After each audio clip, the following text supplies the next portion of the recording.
This is Raptor News. Guess who's back? The same deceiver that I shut down a while ago. I told you he would be back because the sociopath don't know when to quit. They're going to keep going until God Most High deliver their asses in hell. Last time he was telling us that Satan was still in heaven, right? Low key telling people to worship the devil. Low key telling people that they ought to obey and worship him. Low key, right? And so this time, what is he telling us? He's telling us we can't keep the feast in the captivity.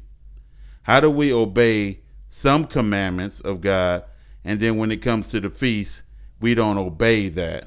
When did God say don't obey, him when it's regarding the feast? He don't say that.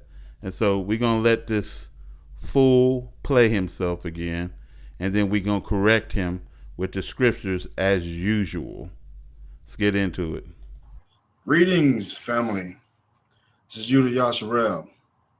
Today we're going to talk about some issues concerning the New Testament, the place where we should be in order to worship in spirit and truth. And also, we're going to talk about the land that we should be in, where he placed his name.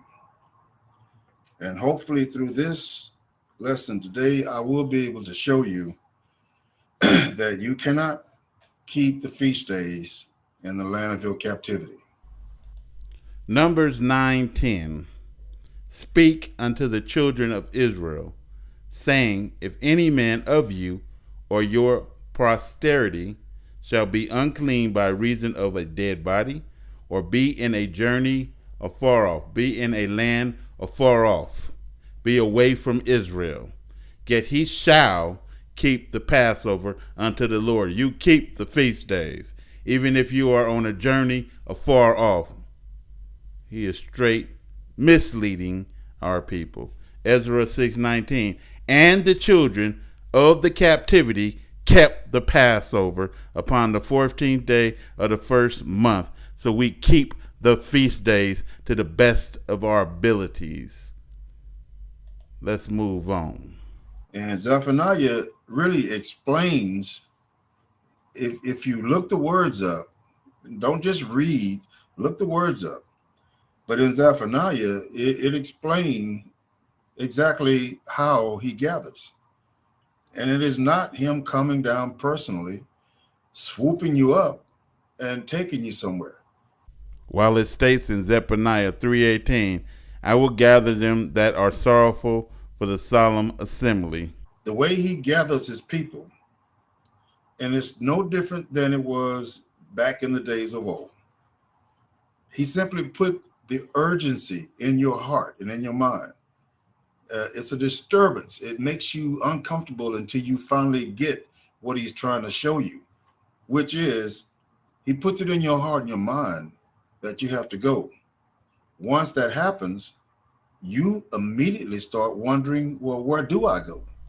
Ezekiel 20:34, and I will bring you out from the people, and will gather you out of the countries wherein you are scattered with the mighty hand. And where do you go? Let's find out. Micah 2:12, I, again, will surely assemble, O Jacob, all of you. I will surely gather the remnant of Israel. I will put them together as the sheep of Basra, as the flock in the midst of their fold, which is Israel. Joel 2:32. And it shall come to pass that whosoever shall call on the name of the Lord shall be delivered. For in Mount Zion and in Jerusalem shall be deliverance. Why are we looking for a place to go when we already know where God is going to deliver us? The reason why he tried to add that in there is that, well, Israel, if you don't know and you ignorant and you listen to somebody as dumb as me, then basically I'm going to tell you where to go. Let's go to Africa.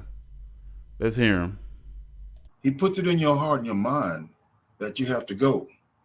Once that happens, you immediately start wondering, well, where do I go? I want to talk to you about where we go to get saved. It won't be here. But unto the place which the Lord your God shall choose. Listen real carefully. But unto the place which the Lord your God shall choose out of all your tribes to put his name there, even unto his habitation shall ye seek. What does that mean? Seek out the place where he put his name. Over there, it's going to be a lot different. You're going to see. You're going to notice that his wife is actually paying attention now because she's wondering how you're going to get this lie across. That this is where you belong, not here. So if you're able, get your passport. If you already got your passport. He is telling you, Israel, and we got to be careful with snakes, that you need to get a passport, knowing full damn well in order to get the passport, you got to take the jab. Look how slick he is. Probably hired by the government to tell you that. Right? Again, in order to get the passport, you got to take the jab. And then what else? If you have a residual income, you will need that. Then he's saying that you got to have a residual income.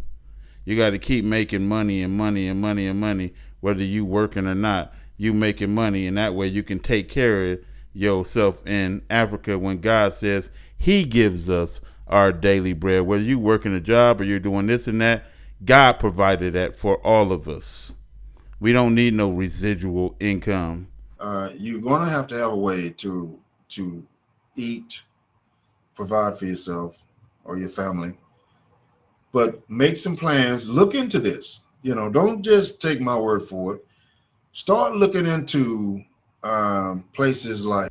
Here we go, folks. Places like Kenya, Tanzania, Nairobi, the Eastern Coast. And I'm not telling you that's going to be permanent. Don't get me wrong. This is where you're going to be gathered. You're going to be gathered in this part of the country, in this part of the world.